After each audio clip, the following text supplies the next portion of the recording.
What's up, everybody? I'm Daemon Hatfield. This is Ryan McCaffrey. Top of the bottle into you, Daemon. And we need to talk about Rise of the Tomb Raider and whether or not anyone but Xbox owners will ever get to play it.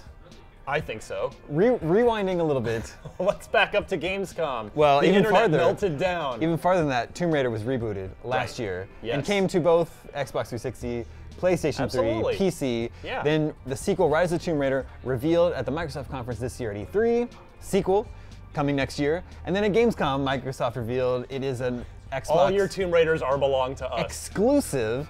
And the details were hazy at the time. Developer Crystal Dynamics clarified that it is a timed exclusive. There's a window, there's a duration to it.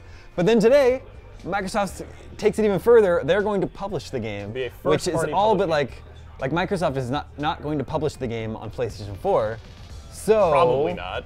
Yeah, that would probably end the console wars immediately. We would reach the singularity moment. Yeah, they did purchase Mojang, so they have Minecraft. That is true. But that's a little different case because Minecraft was already on PlayStation. They're not gonna like take it off. But now it's like, I don't know. Square Enix published the last game. Do you think Microsoft publishes it first on Xbox and it stays there for a year or so, and then maybe somewhere down the line Square Enix can publish it on other platforms? You notice the super careful wording on all this statement. Microsoft is publishing it on Xbox. Right. A case I like to point back to is Rise, Son of Rome, Xbox One launch title. Microsoft published it as a first-party game at the Xbox One's launch, and then who published it for PC a few months ago? Crysis. Or Crytek. No, not Crytek. Crytek themselves. Yeah. So, presumably the right, because they own the IP, the Rise IP, just as Square still owns. Right. Square and Crystal Dynamics still own the Tomb Raider IP. Microsoft doesn't own it.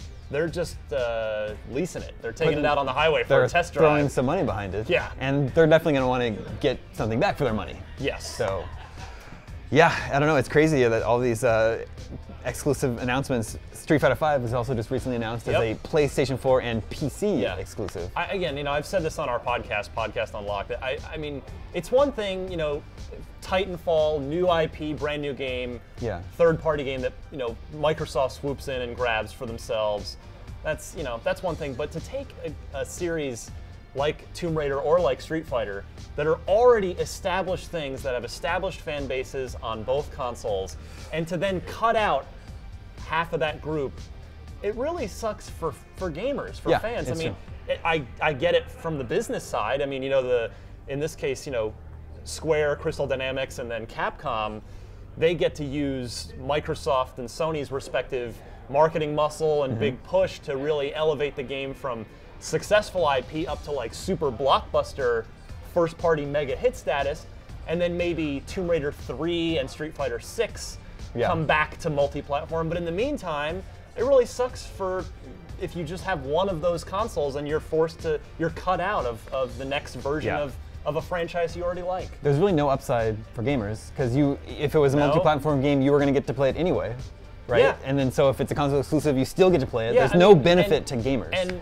I mean, time will tell because we haven't really seen much of either Street Fighter V or Rise of the Tomb Raider, but will Rise of the Tomb Raider be specifically coded to the metal for the Xbox One architect? Like, will it be really developed now for Xbox One? Will Street Fighter V really be developed for PS4? I mean, that would at least excuse some of it, right? If they really become Xbox and PlayStation games, but I don't really see that happening in the realistic sense of things. Microsoft seems to be building out a pretty strong holiday lineup for next fall, though. Yeah, you were guessing Forza 6? You can already, I think, pretty much line it up as far as, this year they had an awesome 3-game lineup. It was Forza Horizon 2 at the end of September, Sunset Overdrive, which is quite possibly my personal game of the year right now, in October, and Master Chief Collection in November.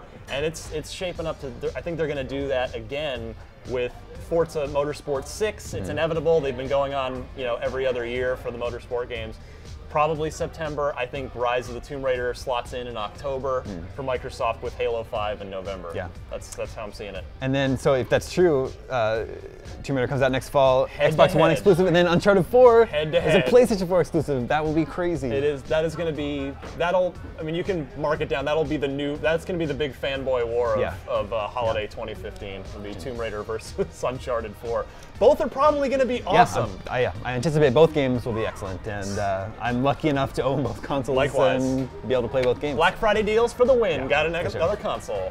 Well, thanks a lot, Ryan. This is obviously very interesting times. Yeah. We will continue following Rise of the Tomb Raider, Uncharted 4, Street Fighter V, all of these games here at IGN.